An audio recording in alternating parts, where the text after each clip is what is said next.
Hey.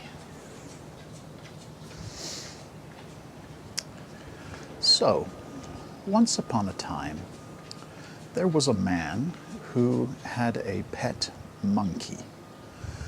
And he loved this pet monkey. The monkey would travel with him wherever he went. They were like best of friends. The monkey would sit on his shoulder. They would walk around together. The monkey was always inquisitive.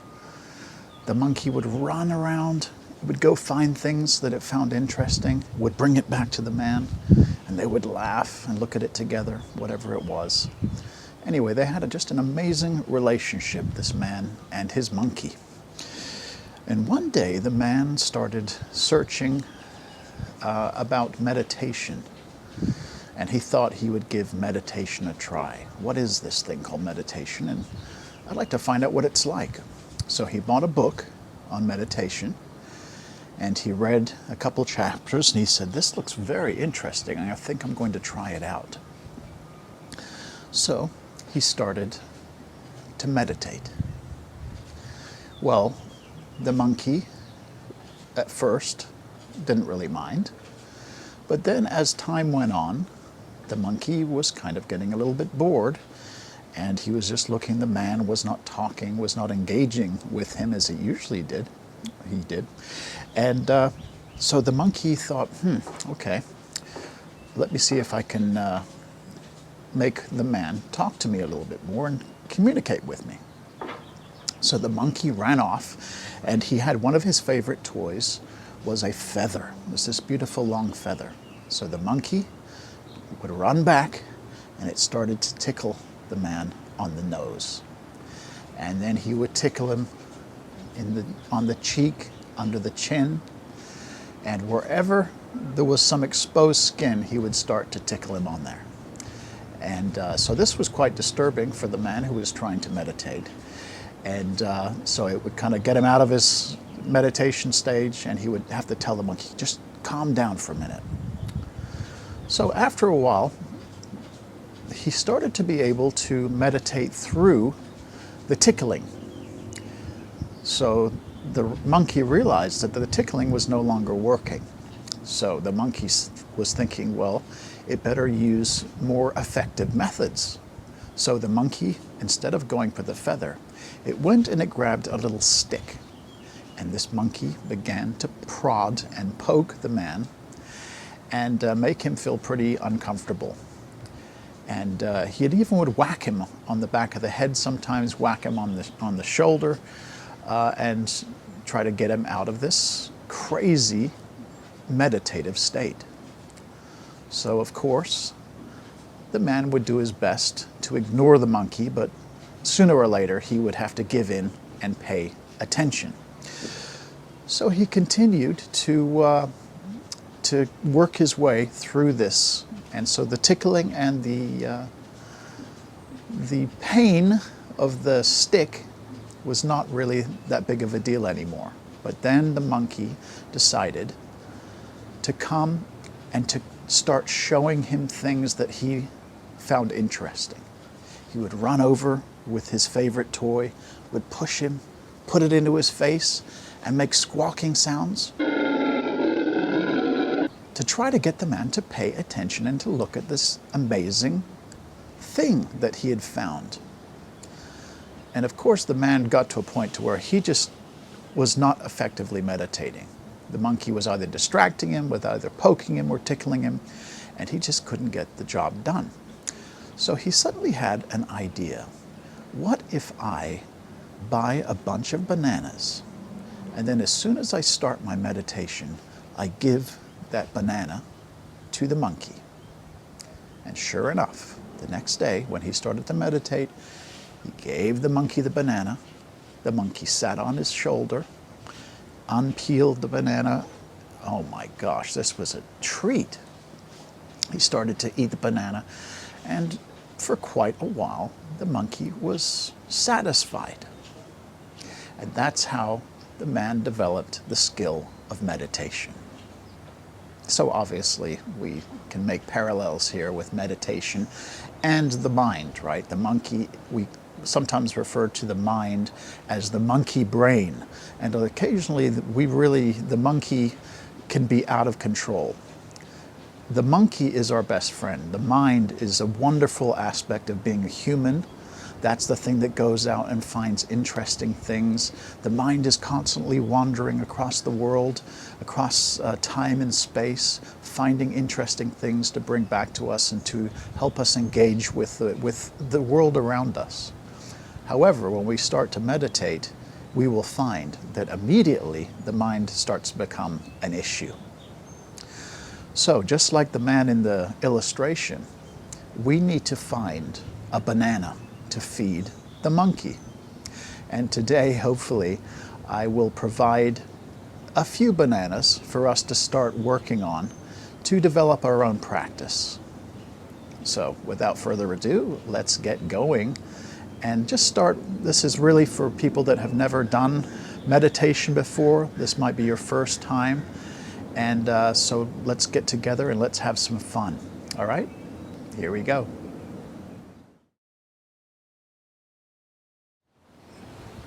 Okay, so let's start to get ourselves ready to meditate. The first thing is, doesn't matter how you're sitting.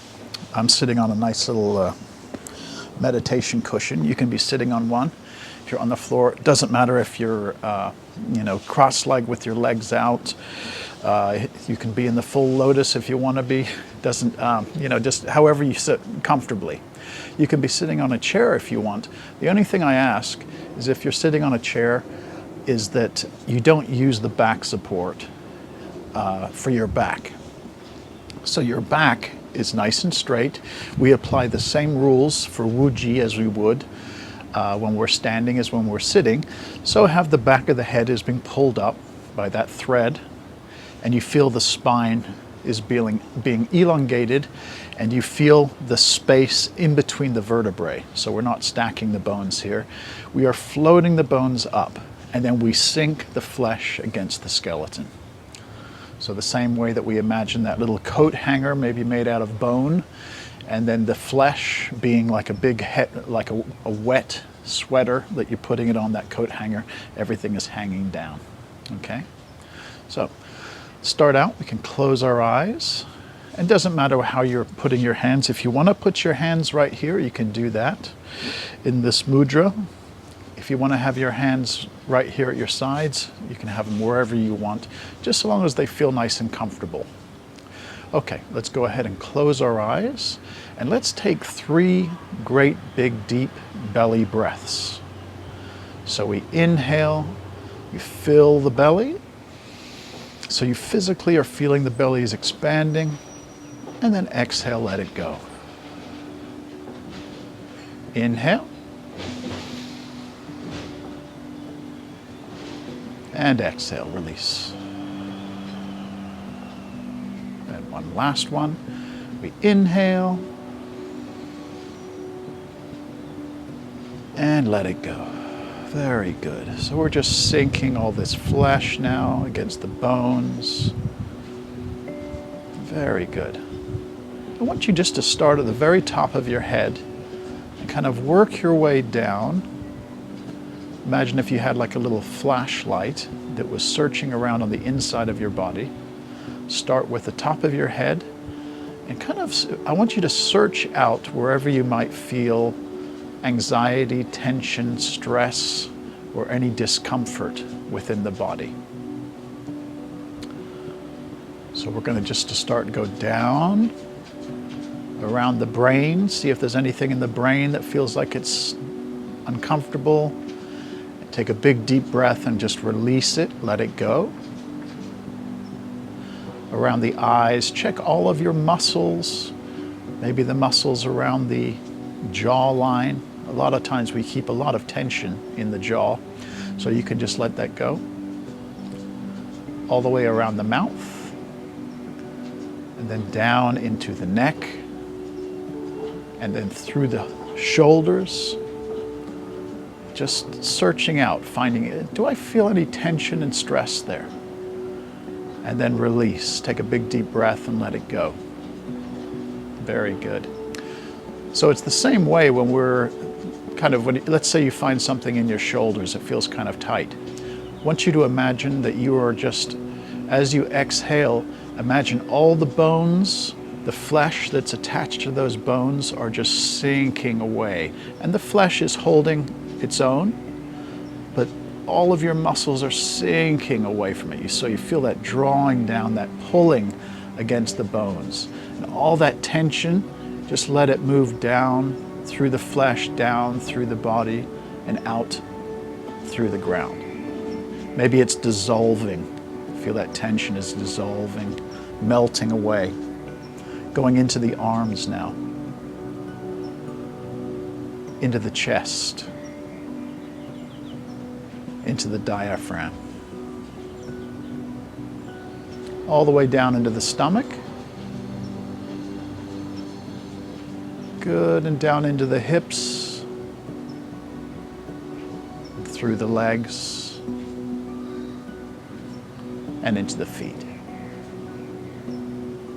So just scanning all the way from the top of the head all the way down through the feet. And now just allowing the breath to kind of come and go as it chooses.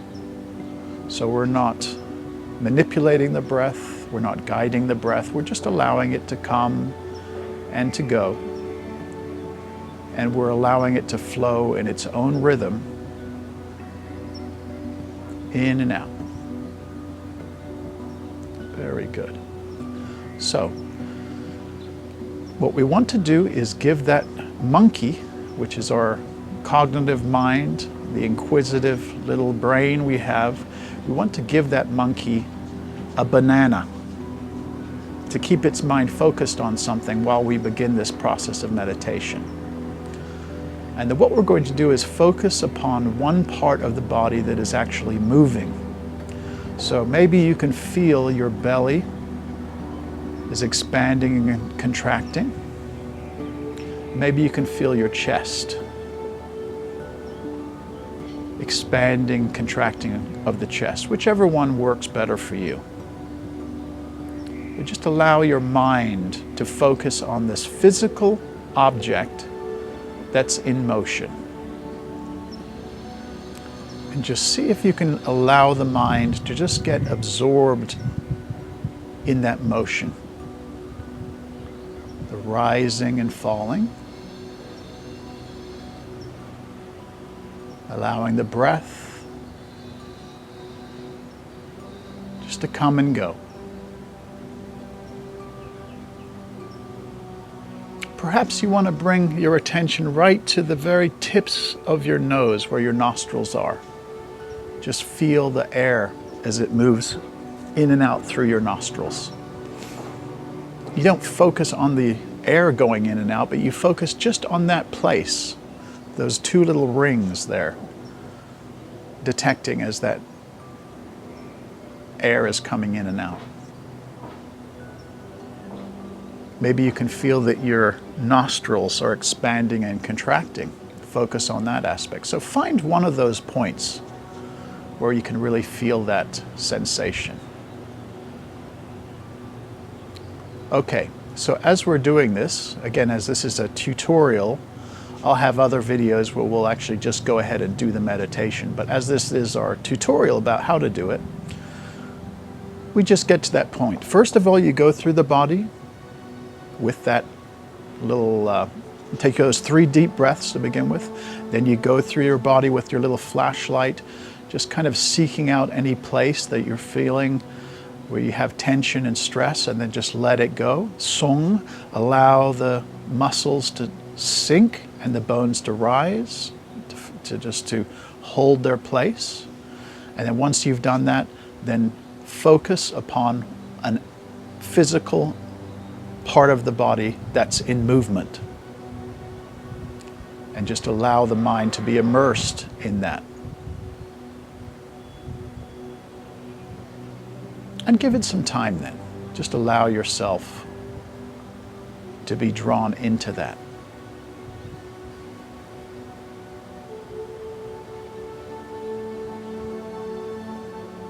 Very good.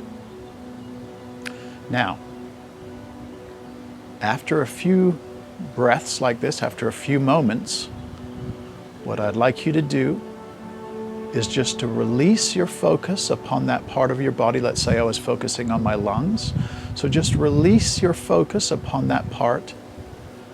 And then in your mind, ask yourself, where is my breath right now? Where is my breath sitting? And maybe you have a sense that the breath is sitting somewhere in the body. And it might almost feel like a sedimentary line. Your breath is sitting somewhere. It could be at the chest, could be all the way up here at the head, or it could be down here at the belly, at the diaphragm, wherever that is. If it's at the belly, you're doing great. Or if it's anywhere below the chest, you're doing amazing. But this is telling you how far up or down your breath is. And the goal is for us eventually to have that breath all the way down at the lower dantian. Now, if for some reason you can't feel where that sedimentary line is, that's totally okay, and this comes with practice. If you had a glass of water, and that water, you had mud inside that water, and I stirred that glass of water up, the mud's in there, I stirred it up, you'd have a muddy glass of water. If you let this water sit over several minutes, eventually the mud will start to settle and you will have a sedimentary line where that mud and water are separating. So this is the same thing that we're doing with the breath and with the confusion of life and just the confusion that's all around us. We are allowing the mind and the breath to separate. After a few moments of time, you'll start to feel where there's a specific line where your breath is sitting. If you're not feeling that, that means that the glass is still stirred up too much and the mud is still not separated yet. If that's the case, just go back to focusing on that object that was moving. So if you're saying, okay, I don't feel any kind of a line, sedimentary line, then you go back to the practice that was before it, which was where we are focusing on a body part that's moving. And then keep doing that for a few more minutes, and then stop, ask yourself the same question. And you keep this process, this is what we're going to work on until you find that sedimentary line. Once you find the sedimentary line, then all you need to do is put your mind and focus on that sedimentary line. Let's say it's here. So you just put your awareness passively, you're not completely locked and fixated on it, but you're passively just observing that sedimentary line. And you just stay with it. This sedimentary line now becomes the new banana that you're feeding it. First of all, the banana was the breath that was, in and out of the chest, out of the nostrils, out of the belly. Then the new banana becomes this sedimentary line. And we just sit and we just allow ourselves to become absorbed in that line. And we allow just our own relaxation to eventually start allowing that line to drop. And then over time, it will drop all the way down on its own accord. We're not forcing it down or pushing it down. It's just dropping on its own accord down to the lower dantian. This could take weeks, it could take days, it could happen immediately, I don't know. It could take months, this doesn't matter, but give yourself time and don't get frustrated with yourself. This is a long process. How many years have we been where the monkey brain has been running wild and has not had any kind of control over it? This is new, not only to us, but also to the mind. So this is going to take some practice. I would suggest start real slow with your practice. Maybe just start for 5 or 10 minutes a day and work on this we're really breaking this down into a very mechanical process, it seems like. But maybe this is more helpful than just saying, just focus on your navel and just ignore any thoughts that are coming in. This is giving us tangible things that we can concentrate on. So start for 5 minutes, for 10 minutes. And if you can do this process where you can just focus on that sedimentary line for that long, then maybe the next session add a couple minutes. Maybe add 2 minutes, maybe add 5 minutes. And then once you're able to do 10 minutes, then add some more and some more over time. So allowing yourself just to grow slowly but surely. Okay? So one more time, just kind of running through what we've learned so far. First of all, we hang the head up. We allow everything to sink, the flesh to sink away from the bones. And we take those 3 great big breaths. Really feeling the belly is expanding, contracting. Then once we've done that, we let go of the control of the breath, and we just start to observe one part of the body that's moving. We do that for a certain amount of time. When that time is over, then we let go and we see if we have that sedimentary line. If we can establish the sedimentary line, then we observe that until it begins to drop by its own.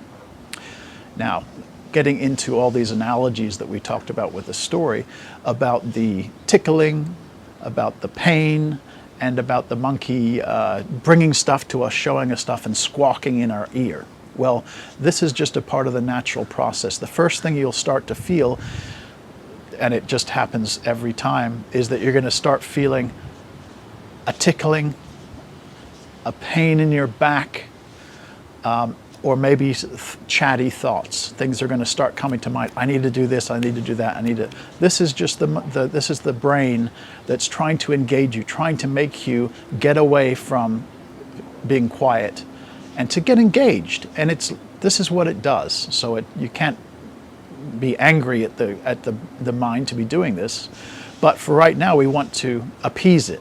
So this is where the idea that the bananas that we're using. So first of all, let's say just at the very beginning, if you're already feeling those sensations, the tickling on the nose, then really focus on the belly rising and falling, or really focus on the banana of the chest. So go back to that.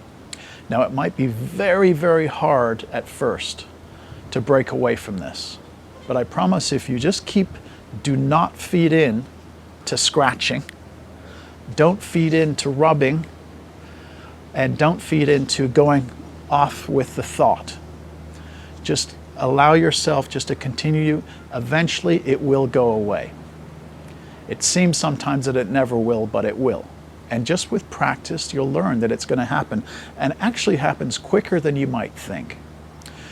Just sitting in a position like this for a long period of time will bring certain amounts of aches and pains.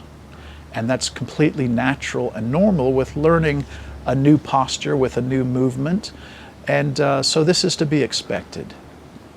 So when that happens, if your muscles are hurting, if it feels like your lower back, you're feeling aches and pains, see if you can just kind of push through that. If your joints are hurting, like if your knee joints are hurting, your ankle joints, that's something quite different. And I would say just based on your own health history, maybe you have knee problems and your knees are hurting, then you need to address that and to reset yourself to where it doesn't hurt anymore. So if it's joint issues, I would really recommend if you have any kind of history of joint issues, then pay attention to that. If not, if it's just muscle stuff, we're just no pain, no gain. We're working through those issues. And definitely with the tickling, one thing I might suggest is before you start, for the first 20 seconds, is go through the whole body and just scratch anywhere that you might have a tendency to be itching. So just really scratch your nose around here. So that way, when you start to practice, you're like, see, I've already scratched that. This is, sorry, I already scratched that one before the practice. So this is another way that you can kind of check yourself from doing that. The cognitive, those thoughts that are coming in, sometimes we will get led down the rabbit hole, and we'll be, what's for dinner? And then, I need to go to the grocery store. That reminded me, when I was at the grocery store the other day, I saw her, and I need to tell her that, we'll just get pulled in. That's okay. If you get pulled in, as soon as you realize, hey, I'm over here, I should be over here, then just don't get mad at yourself or get upset. Just allow yourself to come back and go back to whatever the monkey was, the banana was that you were using before you got led down the track. Go back to that banana. So maybe the banana was in the belly, maybe it was the movement of the chest, maybe it was the sedimentary line, whatever that was. Go back to that and just resume what you're doing, and eventually it'll work itself out. So as I said, I'll do another video where we're actually doing this together, but hopefully this was a good tutorial for you, especially for beginners that can just at least getting a taste. I know it was very, very hard for me when I started to meditate, trying to figure this stuff out. And I've had some really great teachers that have helped me. So anyway, so hopefully this is helpful for you. Leave comments below, and don't forget to subscribe, and I'll talk to you soon. Take care. Bye.